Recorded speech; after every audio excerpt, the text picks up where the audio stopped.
വളരുന്ന കൈരളിയിലേക്ക് ഏവർക്കും സ്വാഗതം. ഇന്ന് നമ്മൾ നോക്കാൻ പോകുന്നത് 2024 PSC നടത്തിയ കന്നഡ മലയാളം നോയിങ് പരീക്ഷയുടെ മലയാളം ചോദ്യങ്ങളും ഉത്തരങ്ങളുമാണ്. ആദ്യത്തെ ചോദ്യം: താഴെ കൊടുത്തിട്ടുള്ളവയിൽ നിന്ന് ശരിയായ പദം തിരഞ്ഞെടുത്ത് എഴുതുക. ഓപ്ഷൻ ബി അനുരഞ്ജനം. താഴെ കൊടുത്തിട്ടുള്ളവയിൽ നിന്ന് ശരിയായ വാക്യം കണ്ടെത്തുക. ഓപ്ഷൻ ബി മറ്റാരിലും കാണാത്ത കഴിവുകൾക്കുടമയാണ് ഗാന്ധിജി. മറ്റെല്ലാ ഓപ്ഷനിലും അനാദൃശ്യമായ എന്ന വാക്കുകൂടി ചേർത്തിട്ടുണ്ട്. മറ്റാരിലും കാണാത്ത എന്ന് തന്നെയാണ് ആ വാക്കിൻ്റെയും അർത്ഥമായി വരുന്നത്. വൈദ്യർ എന്ന പദം ഏത് വിഭാഗത്തിൽ പെടുന്നു? പൂജക ബഹുവചനം. ചുവടെ നൽകിയിരിക്കുന്നതിൽ നിന്ന് പഴഞ്ചൊല്ല് കണ്ടെത്തുക. ഓപ്ഷൻ ഡി നിത്യാഭ്യാസി ആനയെ എടുക്കും. തെറ്റായ പദം കണ്ടെത്തുക. ഇതിൽ ഓപ്ഷൻ എ ആണ് തെറ്റായ പദം. ചേർത്തെഴുതുക. വാക്ക് അധികം ധോരണി എങ്ങനെ ചേർത്തെഴുതും? ഓപ്ഷൻ ബി ആണ് ശരി ഉത്തരം, വാഗ്ധോരണി. കൂട്ടത്തിൽ പെടാത്തത് ഏത്? ഓപ്ഷൻ ഡി ആണ് കൂട്ടത്തിൽ പെടാത്തത്, സ്നുഷ. ലോകത്തെ സംബന്ധിച്ചത് എന്നതിൻ്റെ ഒറ്റപ്പദം ഏത്? ഓപ്ഷൻ എ ലൗകികം. താഴെ കൊടുത്തിട്ടുള്ളവയിൽ നിന്ന് വിയോഗം എന്ന പദത്തിൻ്റെ വിപരീതം കണ്ടെത്തുക.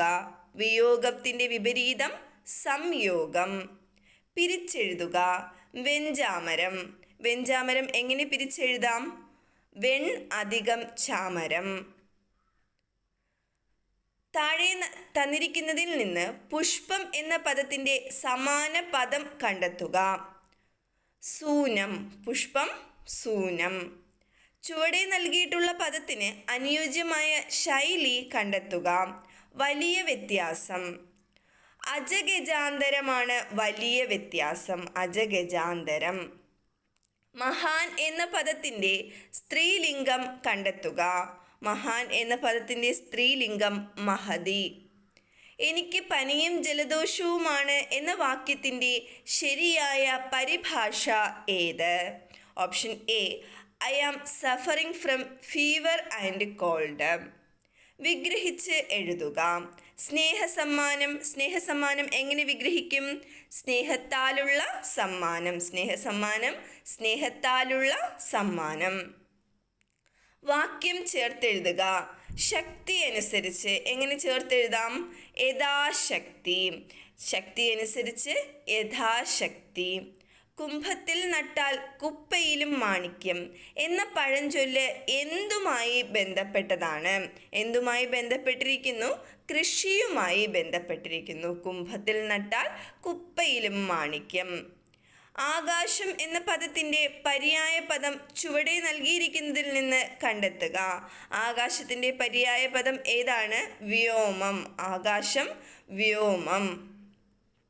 ചുവടെ നൽകിയിരിക്കുന്നതിൽ നിന്ന് സ്ഥായീ ഭാവം എന്ന പദത്തിന് അനുയോജ്യമായ അർത്ഥം കണ്ടെത്തുക.